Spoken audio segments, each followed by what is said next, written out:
کر کوئی کام ہوتا تو اللہ نبیوں کو دیتا، گشت سے بڑھ کر کوئی محنت ہوتی تو اللہ نبیوں کو دیتا۔ 950 سال نوح علیہ السلام گشتی کر رہے ہیں، اور اللہ کی مان لو، اللہ کی مان لو، اتنا عظیم عمل کا میرے نبی درمیانہ نماز سب سے بڑی عبادت، میرے نبی درمیانہ کام، لیکن جب میرے نبی نے اخلاق اچھے کیے، دشمن کو معاف کرنا۔ لیکن ایک آدمی آپ سوئے ہوئے تھے، آپ کی تلوار لٹکی تھی، ایک آدمی آیا، اس نے آپ کی تلوار اتاری اور یوں ماری پسلی میں، آپ اٹھ کے بیٹھ گئے۔ اب وہ قتل کے ارادے کے لیے آ چکا ہے اور تلوار یہاں ہے، کہتا من یمنعک منی، اب بول تمہیں کون بچائے گا؟ تو آپ نے مسکراتے ہوئے کہا اللہ، تو اس کے ہاتھ سے تلوار گر پڑی، تو آپ نے اٹھا لی، آپ نے یوں سیدھی کی، اب تو بچا، تجھے کون بچائے گا؟ وہ کہنے لگا مجھے تو ہی بچائے گا۔ وہ تو اللہ کو جانتا نہیں تھا، کہا بابا مجھے تو ہی بچائے گا۔ تو آپ کہتے ہیں اس کا سر اڑا دو، یہ نبی کو قتل کرنے آیا ہے۔ میرے نبی نے فرمایا کلمہ پڑھتے ہو؟ کہا نہیں پڑھتا۔ کہا جاؤ معاف کیا۔ یہ میرے نبی کے اخلاق ہیں۔ 20 سال جنہوں نے قتل کے منصوبے بنائے، مکہ والے، جب آپ مکہ میں فاتحانہ داخل ہوئے، ابو سفیان سب سے زیادہ آپ کو دکھ پہنچانے والوں میں پیش تو آپ نے ابو سفیان کو عزت دی۔ جو ابو سفیان کے گھر میں داخل ہوگا اس کو کچھ نہیں کہا جائے گا۔ آپ تو ابو سفیان کو بلا کے سولی پہ لٹکاتے، اور آپ کہہ رہے ہیں جو ابو سفیان کے گھر میں جائے گا اسے کچھ نہیں کہا جائے گا، جو بیت اللہ میں ہوگا اسے کچھ نہیں کہا جائے گا۔ سارا مکہ سامنے، آپ یوں بیت اللہ کا دروازے پر یوں دونوں ہاتھ ایسے ٹکا کے کھڑے تھے۔ پھر آپ نے کہا میں کیا کروں گا اب تمہارے ساتھ؟ تو سہیل بن عمر نے کہا آپ کریم ہیں، کریم کے بیٹے ہیں۔ تو آپ نے کہا جاؤ میں نے معاف کیا۔ یہ اخلاق آج مٹ چکے ہیں، مردوں سے، عورتوں سے، علم والوں سے، خانقاہ والوں سے، تبلیغ والوں سے، سب زیرو ہوئے پڑے ہیں۔ جب تک یہ اخلاق زندہ نہیں ہوتے اسلامی زندگی قائم نہیں ہو سکتی، اسلامی معاشرت قائم نہیں ہو سکتی۔ اور دین دو چیزوں سے آگے پھیلتا ہے، ایک دعوت اور ایک اخلاق۔ دعوت اور اخلاق۔ دعوت نہیں ہوگی تو اخلاق وہیں پڑے رہ جائیں گے، اخلاق نہیں ہوگے تو دعوت کوئی قبول نہیں کرے گا۔ میرے نبی نے کتنے معجزے دکھائے مکے میں، نہیں کلمہ پڑھا۔ بدر میں ان کے 70 مارے گئے، فرشتوں کو دیکھا، جبریل کے گھوڑے کی آواز سنی، کلمہ نہیں پڑھا۔ خندق میں شکست ہوئی، کلمہ نہیں پڑھا۔ پانی نکلتے دیکھا انگلیوں سے، کلمہ نہیں پڑھا۔ ایک بکرے کا ایک بازو پکایا، ایک بازو بکرے کا، ایک اگلا جو بازو تھا، اور 40 آدمیوں نے کھانا کھایا اور ایک بوٹی کم نہیں ہوئی، کلمہ نہیں پڑھا۔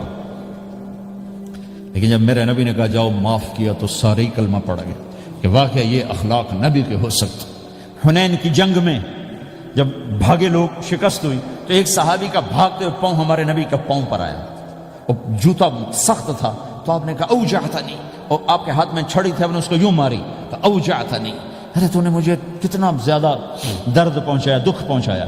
وہ بیچارے پگھل کے رہ گئے اور پریشان ہو گئے، اور فرماتے ہیں سارا دن میں پریشان، ساری رات پریشان کہ اللہ کے نبی کو میں نے تکلیف پہنچائی، اب میرا کیا بنے گا؟ اگلا دن ہوا تو اعلان ہو رہا تھا بھائی جس کا پاؤں نبی کے پاؤں پہ آیا تھا اس کو اللہ کے نبی بلا رہے ہیں۔ تو صحابی کہنے لگے میں نے سمجھا بس اب میری تو دنیا بھی گئی اور آخرت بھی گئی، اب میرے اوپر کیس بنے گا اور مجھے ڈانٹ ڈپٹ بھی ہوگی، میرا کتنا بڑا گھاٹا نقصان ہوگا۔ یہ حاضر ہوئے ڈرتے ڈرتے، تو آپ نے فرمایا میرے بھائی کل میں نے تمہیں چھڑی ماری تھی، وہ مجھے معاف کر دینا، اور یہ 80 اونٹ تمہیں ہدیہ دیتا ہوں، 80 کیملز یعنی 80 پراڈو، 80 رینج روور کا یہ میری طرف سے تمہیں ہدیہ ہے۔ وہ حیران پریشان، یہ میرے نبی کے اخلاق ہیں، یہ میرے نبی کے اخلاق ہیں۔ کانٹے بچھانے والی نے 4 دن آنا چھوڑ دیا، بیمار ہو گئی تھی، تو ہم نے کیا بات ہے، وہ ہمارے راستے میں اب کانٹے کوئی نہیں ہیں؟ کہا جی وہ بیمار پڑی ہے جو کانٹے بچھاتے تھے۔ تو آپ اس کے گھر چلے گئے، ماں جی خیریت تو ہے، آپ ٹھیک تو ہیں؟ کہا بیٹا مجھے کلمہ پڑھا دے، بس تیرے اخلاق نے مجھے فتح کر لیا ہے۔ میرے بھائیوں یہ چیپٹر بھول چکے ہیں۔ جب تک یہ چیپٹر زندہ نہیں ہوگا زندگی اسلامی نہیں بنے گی، معاشرہ اسلامی نہیں بنے گا، اور آگے قوموں کے لیے اسلام کا دروازہ نہیں کھلے گا۔ ہمیں معاف کرنا آتا ہو، ہمیں گالی دینے والے کو دعا دینا آتا ہو، غیبت کرنے والے کی تعریف آتی ہو، اور غیبت کرنے سے، غیبت سننے سے اپنے آپ کو ایسے بچاؤ جیسے زہر سے بچا دو، جیسے آگ سے بچاتے ہیں۔ ایک دوسرے کو نفرت کا بول نہ بولو، ورنہ ساری زندگی تباہ و برباد ہو جائے گی۔ میرے رب کی قسم میرے نبی نے کہا ایک زبان کا بول انسان بولتا ہے اور جہنم کی گہرائیوں میں گر جاتا ہے، اور ایک زبان کا بول انسان بولتا ہے اور جنت کے درجات پر چڑھ جاتا ہے۔ یہ زبان بہت طاقتور چیز ہے، میں ہر بیان میں اس کو دہرا رہا ہوں کہ جتنا یہ عمل ختم ہو چکا ہے اتنا کوئی عمل بھی نہیں ختم ہوا ہے۔ اور ایک صحابی ہیں ابو دجانہ۔ کون ابو دجانہ؟ السابقون الاولون من المہاجرین والانصار، اس میں پہلی صف کے صحابہ۔ کون ابو دجانہ؟ جب آپ حج پر گئے تو اپنی جگہ مدینے کا امیر ابو دجانہ کو بنایا۔ ابو دجانہ حج میں شریک نہیں ہوئے کہ آپ نے اپنی جگہ ان کو اپنا نائب بنا کے وہاں کھڑا فرمایا ابو دجانہ میری جگہ پر مدینے کا امیر ہے، یہ وہ ابو دجانہ ہیں۔ کون ابو دجانہ؟ جو جنگ بدر سے لے کر آخری حج تک ہر سفر میں شریک ہیں، ہر سفر میں شریک ہیں۔ ان کی ایک بات میں بتانا چاہتا ہوں، پہلے تھوڑی سی ان کی ہسٹری بتانا چاہتا ہوں۔ کون ابو دجانہ؟ احد کی جنگ میں آپ نے تلوار اٹھائی، کہ اس تلوار کو کون لے گا؟ کئی صحابہ کھڑے ہو گئے۔ آپ نے کہا اس تلوار کا حق کون ادا کرے گا؟ سارے بیٹھ گئے، 3 آدمی کھڑے رہے، ایک زبیر بن عوام، ایک عمر بن خطاب، ایک ابو دجانہ۔ ان کا نام ہے سماک بن خرشنہ، سماک بن خرشنہ ان کا نام ابو دجانہ سے مشہور ہے۔ تو آپ نے تلوار نہ عمر کو دی، نہ زبیر کو دی، ابو دجانہ کو دے دی۔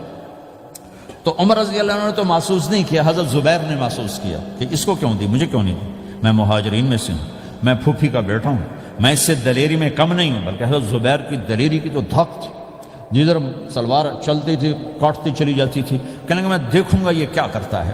تو ابو دجانہ کے پیچھے پیچھے زبیر ہو لیے۔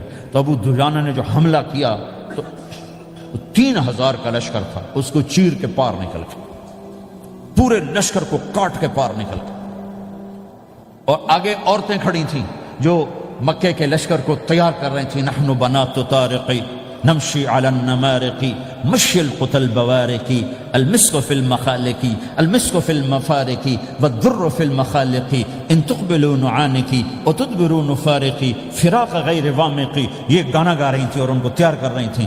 تو جب ابو دجانہ کی تلوار نظر آئی تو سب بھاگی، ہندا پکڑی گئی، تو آپ نے یوں اپنی تلوار ہندا کے سر پر رکھی، انہوں نے چیخ ماری، تلوار ہٹا لی۔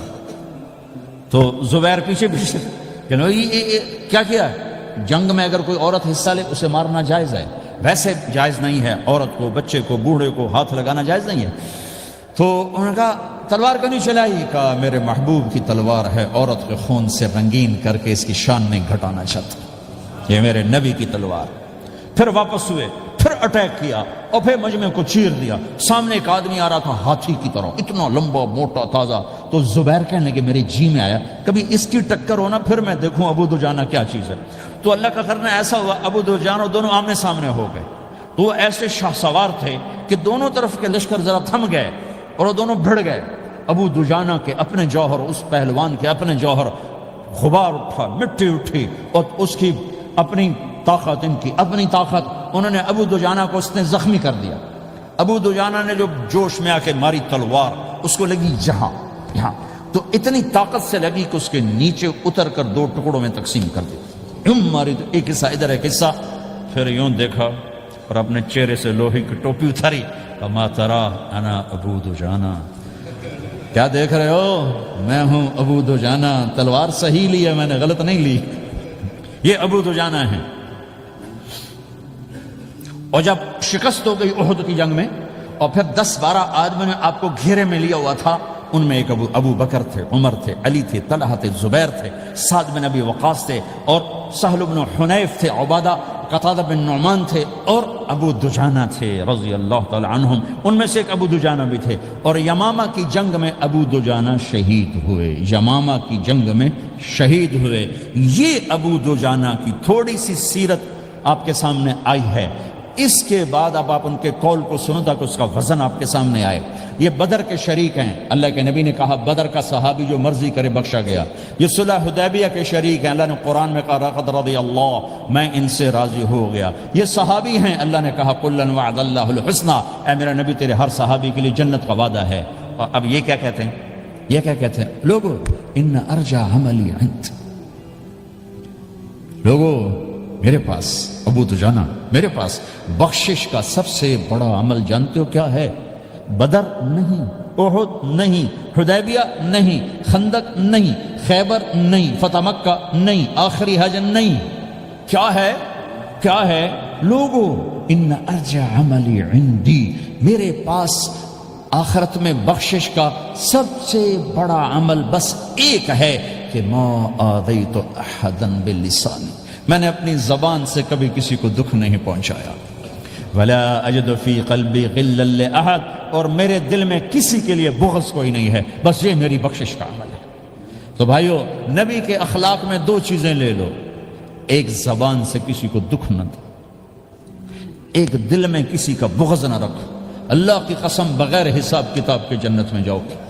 بڑے بڑے جنید بغدادی اور بڑے بڑے معرفت والے تمہیں دیکھتے رہ جائیں گے، تمہاری رفتار اتنی تیز ہوگی کہ تمہیں وہی پکڑ سکے گا جس کا یہ دو عمل تم سے زیادہ اچھا ہوگا.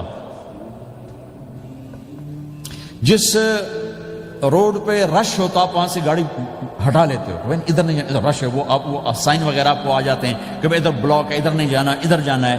تو جہاں روڈ پہ رش ہوتا ہے تو قیمتی سے قیمتی گاڑی کی رفتار بھی آہستہ ہو جاتی ہے، اور جہاں روڈ خالی ہوتا ہے تو پرانی گاڑی بھی بھاگے جا رہی ہوتی. ہمارے یہاں پرانی گاڑی ہوتی ہے نا، پرانی بسوں کے پیچھے لکھا ہوتا ہے نہ انجن کی خوبی نہ ڈرائیور کا کمال، خدا کے سہارے چلی جا رہی ہے. اور جس کے پاس ایسی گاڑی ہو، نہ انجن کی خوبی نہ ڈرائیور کا کمال، تو اگر اس کو روڈ خالی مل جائے تو وہ تو مرسیڈیز والے سے پہلے پہنچے گا، رینج روور والے سے پہلے پہنچے گا، بینٹلی والے سے پہلے پہنچے گا، رولز رائس والے سے پہلے پہنچے گا، جو وہ تو پھنسی کھڑی اور اس کا روڈ ہی خالی ہے. تو میرے بھائیو، یہ میں ایک مثال دیتا ہوں.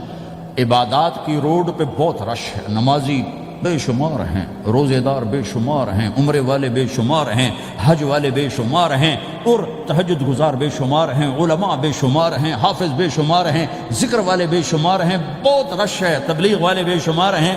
لیکن جو اخلاق والا روڈ ہے نا، یہ خالی پڑا ہے. اس پہ موٹر زوکی پہ چڑھ کے آ جاؤ تو سب سے آگے نکل جاؤ، سائیکل پہ چڑھ کے آ جاؤ تو سب سے آگے نکل جاؤ، کہ روڈ ہی خالی ہے. اخلاق کا روڈ خالی ہے.